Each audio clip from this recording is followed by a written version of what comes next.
የትኛውም ሴት እንድትናፍቅ ማድረግ ትችላለህ። እነዚህ ነገሮች በትክክል የምታደርጋቸው ከሆነ ተከተል። የመጀመሪያው ነገር መገኘትህን ቀላል አታድርገው። አብዛኞቻችን ወንዶች ማለት ይቻላል አንዲትን ሴት ከልባችን ስንወዳትና ስናፈቅራት አሊያም ደግሞ ከእርሷ ጋር ያለንን ግንኙነት ማሳደግ ስንፈልግ ራሳችንን በጣም አክሰሰብል ማድረግ አሊያም ደግሞ ለዛች ሴት ቀላል መሆን እንጀምራለን።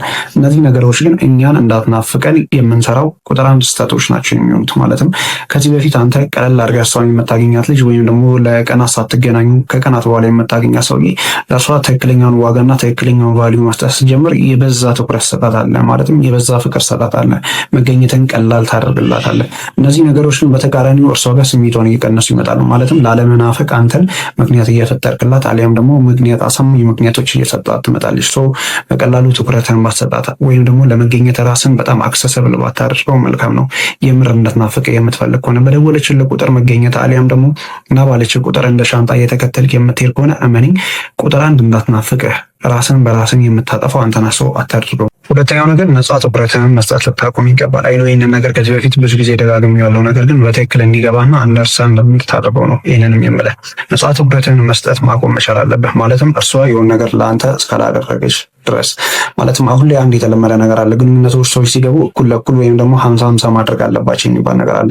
ወደ እውነታው ስንሄድ ግንኙነት ማለት የትኛውም ግንኙነት 50-50 ሳይሆን 100% ሁለት ሙሉ ሰዎች የሚሰጡት ነገር ነው። ማለትም አንዱ 100 አንዱ 50 የሚያደርግ ከሆነ እመነኝ ለዛ ግንኙነት ለማኝ መሆን ትጀምራለህ። እንዳትናፍቀህም ከሚያደርጉ ዋነኛ ምክንያቶች አንዱ ነው። አንተ 100% አቅምህን ኢንቨስት እያደረግ ወይም ደግሞ ገንዘብ ሊሆን ይችላል የተለያዩ ነገሮችን 100% ለእሷ ኢንቨስት የምታደርግ ከሆነ ነገር ግን ደግሞ እያስተዋልክ እሷ 50 ከዛ በታች ነገሮችን ኢንቨስት የምታደርግ ከሆነ ያልተመጣጠነ ፍቅር ውስጥ ነው የምትገኘው እና እንዳትናፍቀህም የሚያደርጉ ነገሮች አንዱ ነው። ነፃ ትኩረትህን እንዲሁ መስጠት የለብህም። እርሷ ነገሮችን እንድታደርግ አሊያም ደግሞ ገፍታ እንድትመጣ አንዳንዴ ራስህን ስሜት ያስቸግራል። አይኑ ይገባኛል። ነገር ግን ስሜትን ጎተት አድርገህ እርሷ ገፍታ እንድትመጣ መፍቀር መቻል አለብህ። ነፃ ትኩረት የምትሰጣት ከሆነ እመነኝ በመጨረሻ ሟች ነህ። ሁሌም ቢሆን ከእርሷ ነገሮች እስኪመጡ አንዳንዴ መጠበቅ መቻል አለብህ።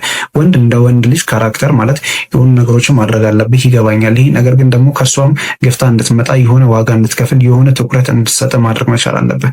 ነገር ግን አንተ በምትሰጠው ዋጋ አንተ በምትሰጠው ትኩረት ብቻ ያ ግንኙነት ይቀጥላል ብለህ የምታስብ ከሆነ እመነኝ ከዛሬ ባይሆን ነገር ተዋለች። እሷም ቢሆን ነፃ ትኩረት እንድትሰጥ መፍቀር አለብህ። ያለበዛ አታድርገው። ሶስተኛው ነገር ሶሻል ሚዲያ አጠቃቀምህን ልታስተካክል ይገባል። ብዙዎቻችን የምንሰራው ስህተት አለን፣ ወንዶች ማለት ይቻላል። ማለትም ስራህን እየሰራህ በሶሻል ሚዲያ አፕ ቴሌግራም ሊሆን ይችላል፣ ኢንስታግራም ሊሆን ይችላል፣ ኤኒ ሶሻል ሚዲያ አፕ እሷን አክሰስ የምታደርግ ከሆነ ወይም ሁሌም አለውልሽ የመሳሰሉ ነገሮችን የምታሳያት ከሆነ ለመናፈቅ ሳይሆን ላለመናፈቅ ምክንያቶችን በበቂ ሁኔታ ያቀረብክላት አሊያም ደግሞ እየሰጣት ነው። በነገራችን ላይ በሰዎች ህይወት አብዝቶ አለመገኘት ነው የሚያስናፍቅ እንጂ በብዛት መገኘት አይደለም።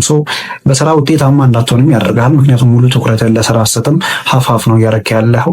ልጅቷም አትናፈቀም። በሁለት መንገድ ኪሳራ ውስጥ የህይወት ኪሳራ ውስጥ ትገኛለች። ስለዚህ ሶሻል ሚዲያ አጠቃቀምን ሁሌም ቢሆን ልታስተካክል ይገባል። ባይዘዌ ሶሻል ሚዲያ አፕ የሚባለው ማለት ዋነኛ ጥቅሙ አቺቭመንቶችን ለማሳየት አሊያም ደግሞ ፎር ኢንተርቴይንመንት አሊያም ደግሞ ፎር ቢዝነስ ነው ማድረግ መቻል ያለብህ። ሪሌሽንሽፕ ላይ ስትመጣ ማለት ቀኑ ሙሉ እሷን ዴይሊ ቼክ መደራረጉ ምንም አያወጣም፣ አክሳሪ ነገር ነው። ሶሻል ሚዲያ አጠቃቀምን ሁሌም ቢሆን ልታስተካክል ይገባል። ቀኑ ሙሉ ከሷ ጋር ሜሴጅ በመጻጻፍ እና ወይም ደግሞ በመደዋወል ልጅቷ እንዳትናፍቅህ እነዚህን ስህተቶች ባሰራ መልካም ነው። መጨረሻ የምናየው የተፈላጊነት ስሜት ብቻ እንዲሰማት መፍቀድ መቻል የለብህም። እነዚህ ነገሮች ስለ ትንሽ ግራ መጋባት ውስጥ እንደሚከታ አይኖ ገምታለሁ። ነገር ግን ሁሌም ቢሆን የተፈላጊነት ስሜቷን ከፍ የምታደርግላት ከሆነ ማለትም አለሁልሽ፣ እወድሻለሁ፣ አፈቅርሻለሁ፣ ካላንቺ ህይወቴ ምናምን የመሳሰሉ የሙዚቃ ግጥም የሚሰኙ አባባሎችን በህይወት የምትደጋግማቸው ከሆነ አንተን ከመናፈቅ ይልቅ እመኔን እንዳትናፍቀ በቂ ምክንያቶችን በበቂ ሁኔታ እየሰጣት ነው የምትገኘው እና ይህን ባህሪ ልታሻሽል ይገባል። ማለትም አንተ ከሌሎች ሴቶች ጋር የተወሰነ ኮንታክት ብታደርግ መልካም ነው። ያሰዳኒ ሴክሹዋል ግንኙነት አሊያም ደግሞ ከሴቶች ጋር የተለየ ግንኙነት ውስጥ ግባ ያልኩ አይደለም። ነገር ግን በኖርማል ወይም ሊሆን ይችላል ሴቶች መቅረብ መቻል አለበት።